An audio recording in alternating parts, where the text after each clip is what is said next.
Another story of the TSA possibly going too far with a grandmother, a 94-year-old grandmother, and it happened right here at RDU. Her family says things got a little bit touchy-feely, a little too touchy-feely. Shay Christen joins us now. Shay, we understand the woman was pretty embarrassed and really uncomfortable. Yeah, that's right. Physically, she said she was uncomfortable having to stand for so long with her osteoporosis and other health conditions, and embarrassed because she and her family say the invasive pat-down was done out in the open. I didn't think I was much of a threat to anybody. Marion Peterson may not be a threat, but earlier this month she was randomly picked by the TSA to be scanned at RDU before her flight back home to Florida. The officers lifted her out of her wheelchair, helped her stand in the scanner, then said she would need to be patted down. Her daughter, Marion Malone, was with her. I said, why are you doing this? And the woman was very polite and said, I don't know.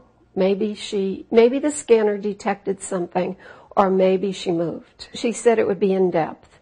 She started the pat down, and at that point she asked Mom to spread her legs. So Mom stood there with her legs spread, and she checked every place thoroughly.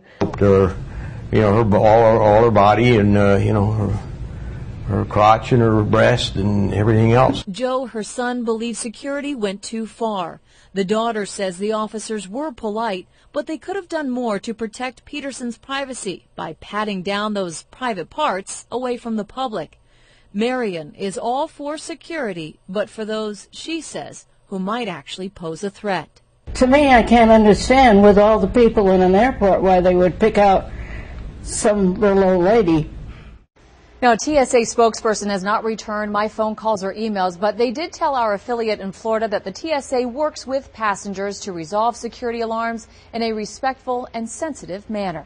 Coming up new at 5, a new program the TSA is starting that'll change screening for certain passengers. Francis, Fred. Thank you, Shay. Of course, this story has a lot of people talking on our Facebook page, as they always do, as you always do. Here are some of the comments we're getting. Dan McBride says this is what happens when TSA is prohibited from using criminal profiling. And Karen Nyreen writes, it is a shame for an older person, but who knows if someone planted something on an innocent old lady? Safe than sorry. Rose McCaskey posted, want to use planes as transportation? Get used to it. I'd rather a TSA pat down than have a terrorist take over my plane. Of course, you can leave a comment. Just become a fan of ours on Facebook. We are ABC 11.